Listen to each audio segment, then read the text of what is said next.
Joe flopped onto the seat and loosened his school tie. His suitcase jutted over the edge of the luggage rack above his head, and its label dangled in front of his eyes. It read, Joseph Binks, care of Mrs. Merle Taverner, 2 Cloister Walk, Canterbury, Kent. Joe ripped the label from its piece of string, scrunched it into a ball, and threw it into the farthest corner of the railway compartment. The woman sitting opposite him was too engrossed in her newspaper to raise an eyebrow. Joe slumped back into his seat and wished, for the 100th time that day, that he was staying in London for Christmas. It was the 20th of December. Through the window, Joe could see a few people hurrying along the platform, weighed down with carrier bags. They had the hunched shoulders and haggard faces of typical Christmas shoppers. Yesterday, Joe had been one of them. He and his dad, Nicholas Binks, had struggled home from the supermarket with bags full of sausage rolls, peanuts, crackers, and wrapping paper. Joe sighed and looked at his watch. It was 5 minutes to 4. Exactly 24 hours ago, he had been standing at the bottom of a stepladder, his arms filled with tinsel. Joe's father had been at the top of the stepladder, banging drawing pins into the ceiling with the heel of his shoe. Bulging bags of half-unpacked shopping littered the carpet, much to the delight of Hamish, who had thrust his nose into all of them. "Oi, get out of it!" Nicholas had shouted when he spied Hamish, sneaking under the sofa with a box of peppermint creams. "Joe, stop that dog! He's about to wolf down Mrs. Ingledew's Christmas present." Yesterday, Joe had been looking forward to the last day of school, and then 2 glorious weeks of holiday. Just Joe and his father, opening their presents, eating too much chocolate, watching telly, taking Hamish for walks on Tooting Common. And then the phone call had come. It had been well after midnight. A light came on and seeped underneath Joe's bedroom door. Joe heard his father tramp to the phone. There was a muffled exclamation. Several grunts followed. The phone clicked back onto its cradle, and Joe sat up in bed.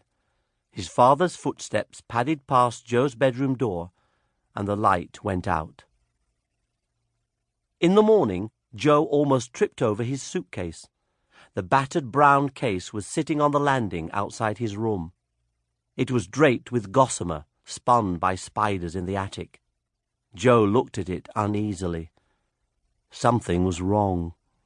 He hastened down the stairs and past his father's wine-coloured case, which bulged ominously in the hall. Hamish was playing with his lead in the kitchen. Joe's father was leaning against the sink, munching a piece of toast. He was wearing a suit. "Listen, son," he said as Joe appeared in the doorway. "I'm afraid something's come up. My aunt, she's had a fall. You remember Great Aunt Adelaide, don't you?" Joe stared at his father. "She was like a mother to me when I was growing up. Anyway, I'm really sorry, Joe, but I'm going to have to go and see her. She's not well at all." He took a deep breath. "Here's the plan. A taxicab will be here in an hour, so you'll need to have your suitcase packed by then. The taxi driver will drop you off at school. Then he'll take me to King's Cross Station, where I'll catch a train to Scotland." Joe's dad chewed a mouthful of toast. Then he brushed a few crumbs from his lip. "When school finishes, the same taxi driver will be waiting for you outside the gates. He'll take you straight to Charing Cross. Your train leaves at 4 on the dot. I've called your mum. She's expecting you to arrive at Canterbury just before 6 o'clock tonight. Oh, you'll be needing some money for the taxi and your train ticket." Joe's father reached into his wallet and offered his son a sheaf of notes. Joe looked at them blankly. Nicholas Binks sighed. "Look, I know you'd like to come with me, but it would be miserable for you, honestly. Scotland's such a long way, and you'd be hanging around the hospital all the time.